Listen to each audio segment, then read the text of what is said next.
there's been a number of folks during COVID who are going into these cold storage archives, pulling out an amazing collection of vinyl, reel-to-reel cassette stuff people haven't heard, or just cool vintage, stuff from back in the day, and memorabilia and posters and all kinds of stuff. And they built a warehouse for it, with shelving units and from the ground up, and now it houses millions and millions of pieces of rock and roll archives. Is the show for me and you, the one you love to listen to, and ooh, you got your friends, see it through. Seeks laughter is medicine too.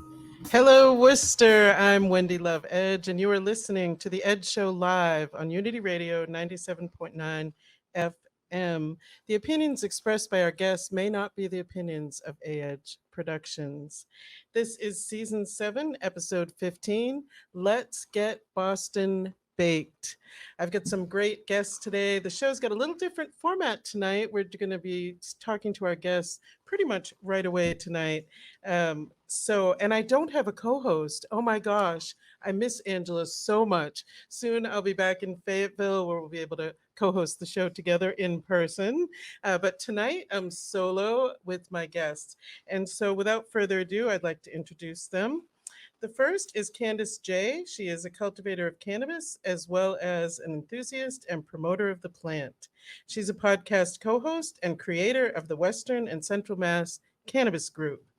Also joining me is Graham Svorten, a longtime Boston cannabis enthusiast. His blog, Toking the High Road, has information and highlights of New England dispensaries, grow shops, head shops, and more. He's also working with Boston Baked Radio, and we're going to hear more about that. Welcome to the Edge Show to the two of you. Thanks for having us. Thank you so much, Wendy. I'm so grateful to be here tonight with you, and super excited for the show. Yes, me too.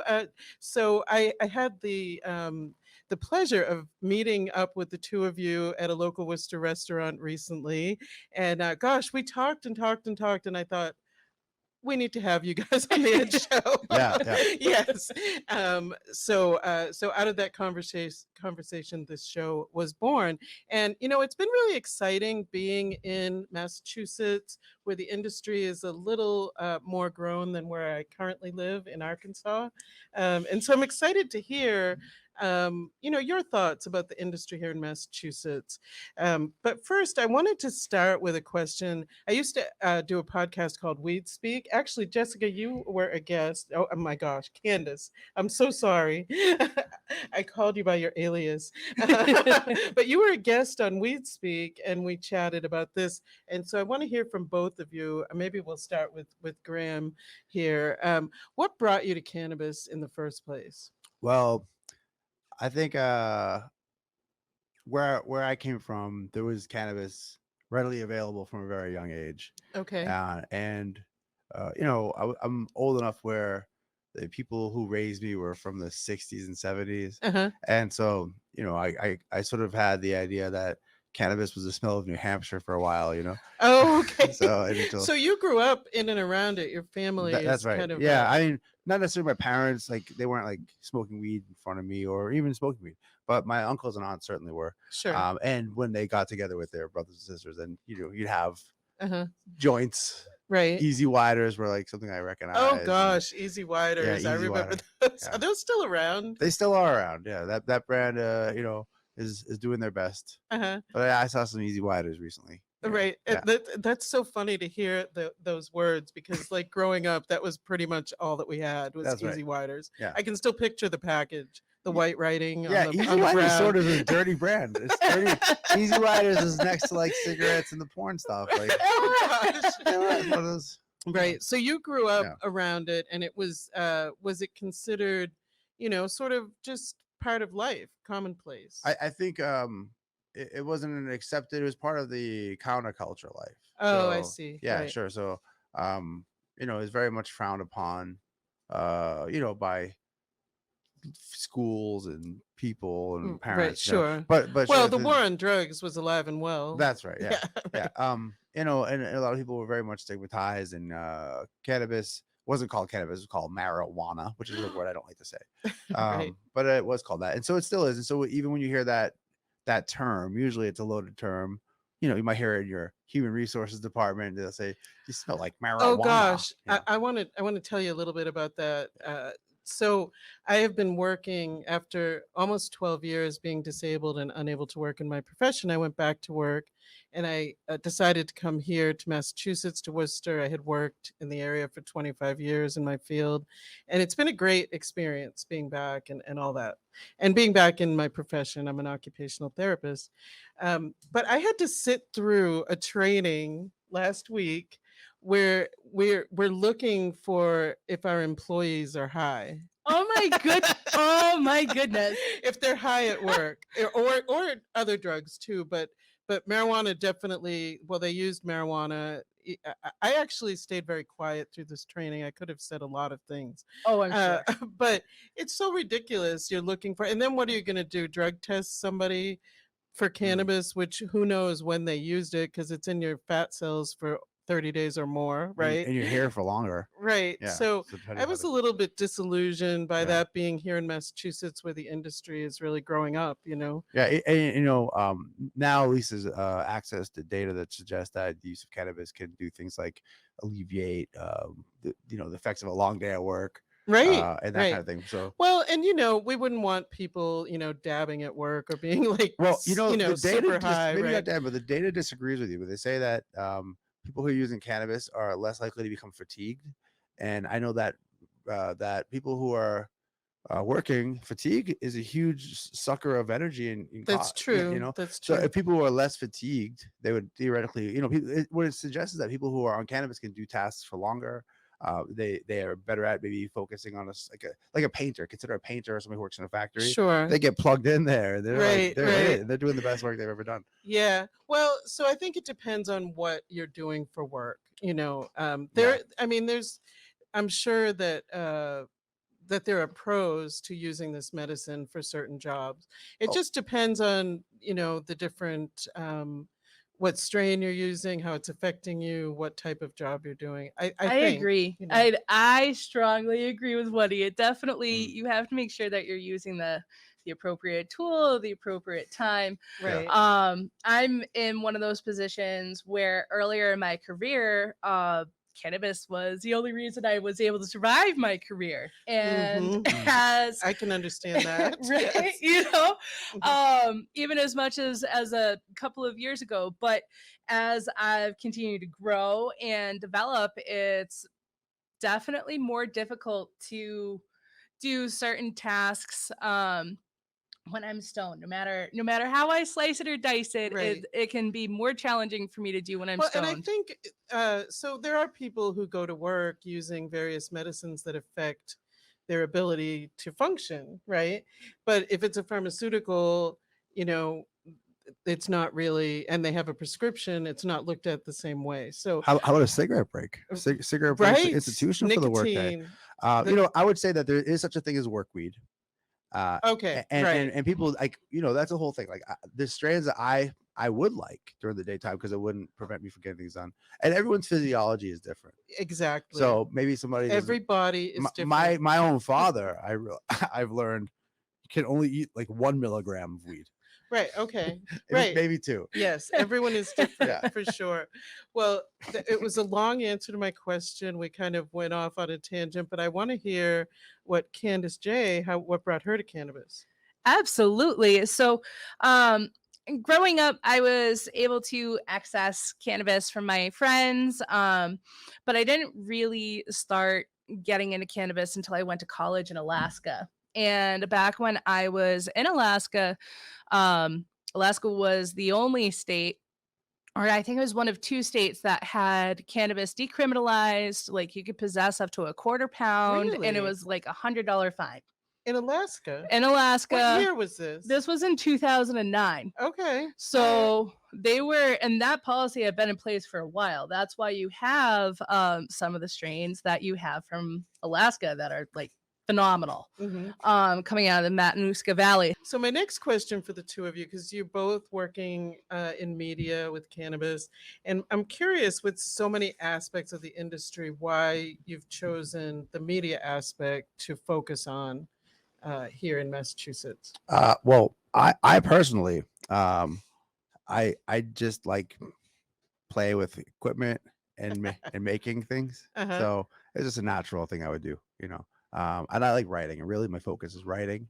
And then in addition to my writing, then I'll take those ideas and do a video or an audio project.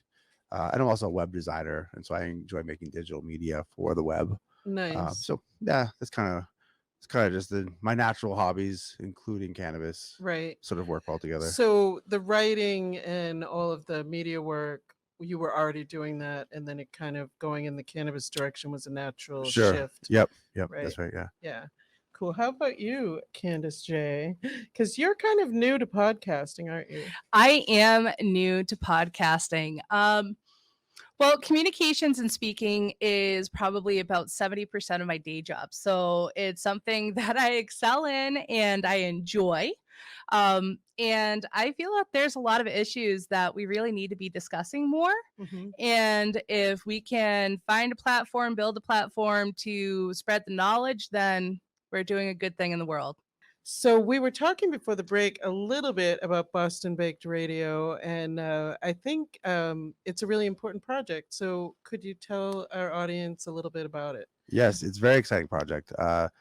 It goes back to Boston's radio stations. Most of I think all of them are actually gone now. BCN, WAF, WCOZ. Oh my gosh, WBCN! I Yeah. remember that. So Yes. there was, before they closed over, and that was my favorite. BCN. I went to high school across the street, so we would Yes. always go into they had the rock shop. You can get like T-shirts, whatever else. I forgot about Yeah. that one. Do you remember the store Stairway to Heaven? There was Ah, there was a store called Stairway to Heaven in Kenmore Square. Oh, And it had all right. every concert T-shirt ever. Yes. Yeah, it was very famous. I went to Boston University. Yep. And so I was on Cobb Ave like all Yeah. the time. Yeah, mostly remembering posters that was a big now. deal, and Stairway to Heaven was good for the T-shirts. So there's a woman, Tracy, who worked there. She was also an AAF DJ, and so she's sort of spearheading this project. She's a Boston person involved in the rock music and radio rock music for a long time. Nice. And also involved is Dave Tree from the band Tree, pretty famous guy. Uh-huh. A number of other folks, Chuck White from the Motherlode. Okay. And so these people have been working together, maybe not Tracy in this project, but there's been a number of folks during COVID who are going into these cold storage archives, pulling out an amazing collection of vinyl, reel-to-reel cassette stuff people haven't heard, or just cool vintage, stuff from back in the day, and memorabilia and posters and all kinds of stuff. And they built a warehouse for it, shelving units and from the ground up, and now it houses millions and millions of pieces of rock and roll archives. So why are they calling it Boston Baked? There is a big focus on cannabis. Yep. So in Huge. the local Boston Right. music or Yes. Massachusetts music, there That's was right. a big theme of Yeah, so I about got cannabis. involved because I've been working on a cannabis media project for a couple of years now, which is Cannabis, which is I call it the Hub's hemp history and contemporary cannabis culture. And so we're talking about how Boston, that's the BOS part of Cannabis, CANNABOS.org. Nice. Yeah, so the Boston was basically developed as a colony to produce hemp plants for the purpose of making ships, cordage, and sails. Boston was called the hub of the universe for a while in those days, before New York City was the major city Boston was, and specifically because of its placement along the trade routes. With the Cannabis site, we break it down into 400-year periods: 1620 to 1720, then to 1820, 1920, 2020. The 1620, the first period, that's when we're looking at building ships, so we get cordage and sails. 1720 to 1820 is a different period. This is when we're making covered wagons and Levi's jeans, and everything's out of hemp.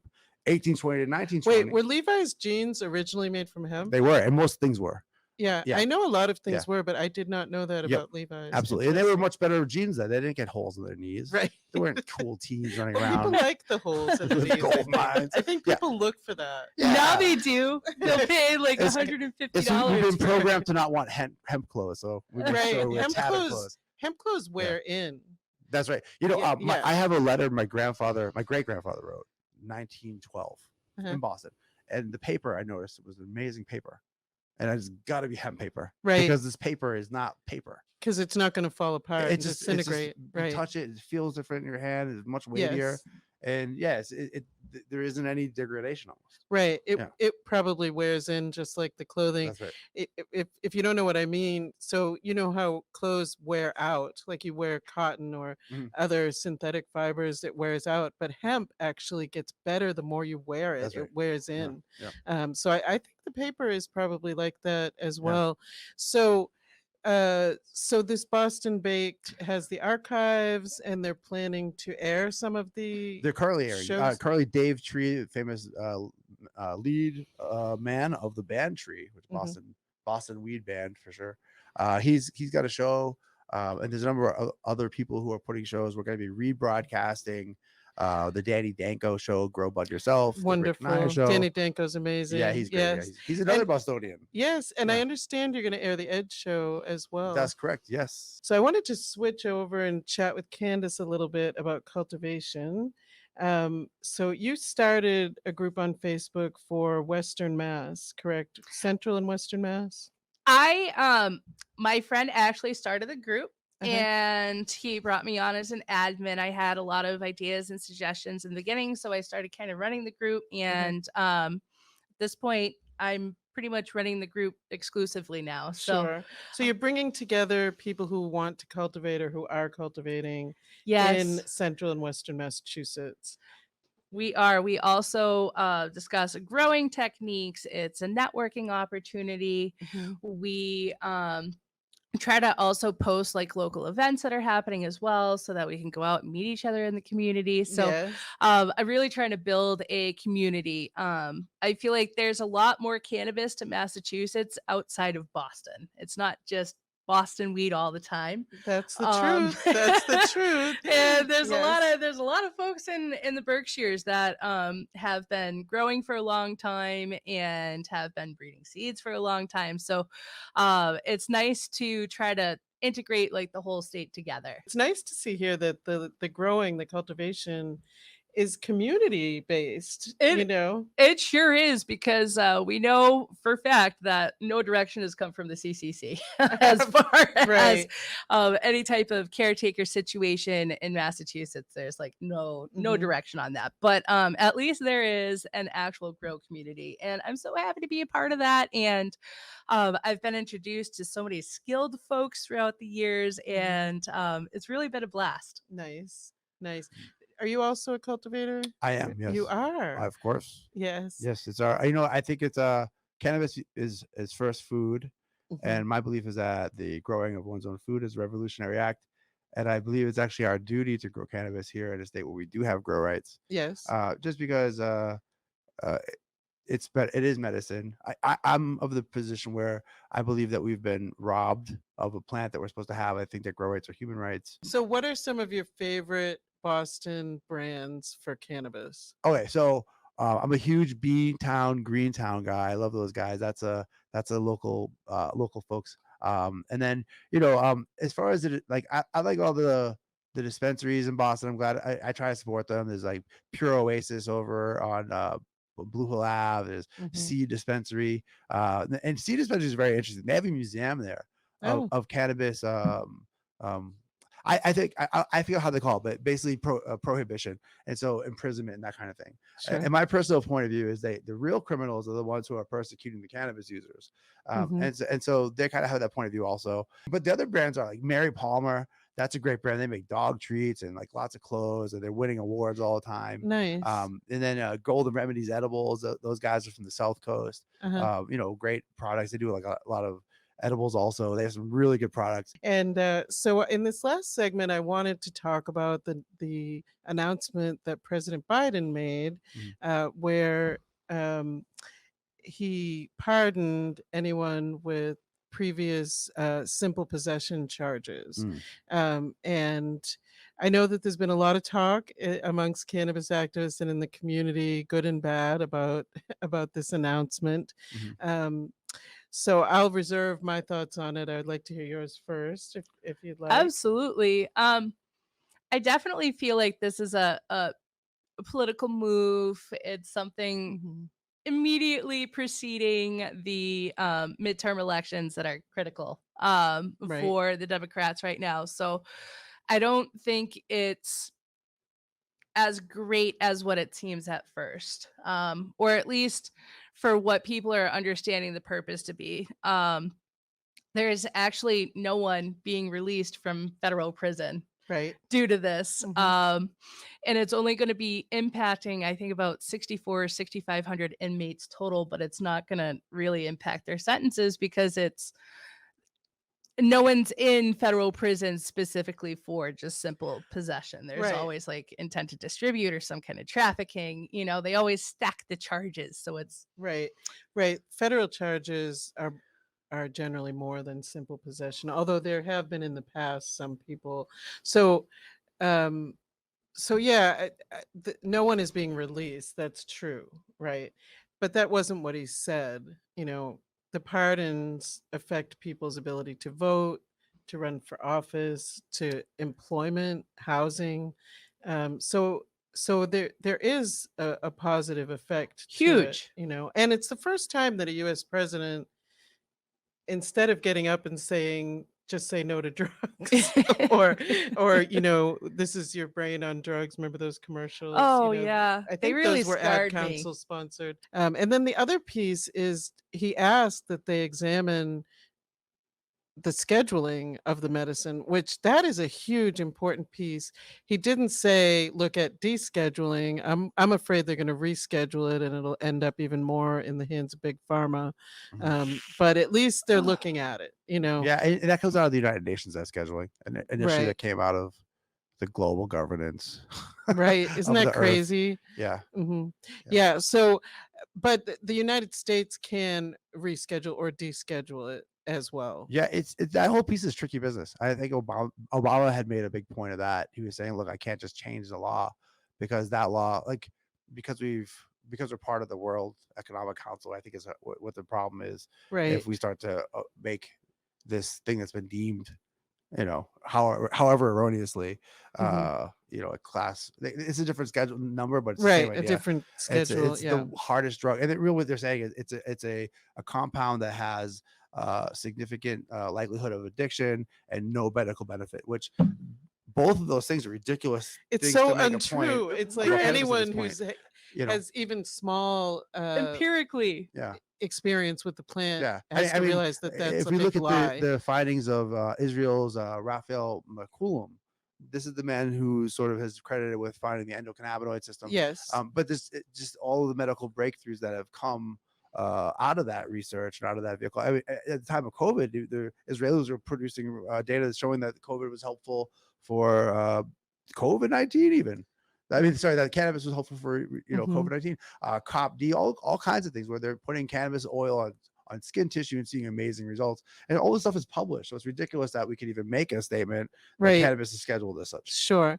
So I don't know. Maybe they'll be able to do something. I know other countries have, across the whole country decriminalized and made it legal. Thailand will give you cannabis plants, Yes. all of its citizens, because they're looking at the healthcare costs. That's what I'd like to see in the United States, that everyone has grow rights, whatever else they want to do. Yeah. If everyone has grow rights and has the potential Mhm. to have this medicine in their yard and use it with their family, I think we would all be a lot better off. We would be. the And first law of the land. I'm sorry, Candace. The first law of the land is you had to grow cannabis to be here. Mm. So we need to get back to that. That would be nice. That would be nice. Well, thank you. It's interesting because I've seen a lot of cannabis activists, kind of just go right to there are no federal prisoners and therefore this whole thing is a big ruse. I think it's a little more complicated than that, and I think that it's a positive step. Is it everything we need? Absolutely not. You know, Right. and was it strategic before the midterms? Probably. Mm, You know, right. they're pulling out all the stops. You know, Sure. and that's okay because in my mind, you know, we need to continue to go in the direction we're going in and not go backwards to what we came from not that long ago. Right. um, so this show has been Boston Baked, and I just wanted to ask each of you, what makes the Boston market and the Boston cannabis industry so unique and special? I think beyond the fact that Boston has this extensive history in the hemp plant as Hmm. being one of the main reasons why it even exists as such a city that it is today now. Um, I think that the New England and the Massachusetts culture for growing and just our culture in general, it creates like a certain tenacity where we're going to be the best at it in our Uh-huh. own very distinct and flavorful way. And I definitely think that we are accomplishing that. And I think we have a lot of up and coming folks in the scene, and there's been a lot of really great developments as far as products and Mhm. genetics. And Massachusetts and New England is really the place where you want to be for cannabis right now.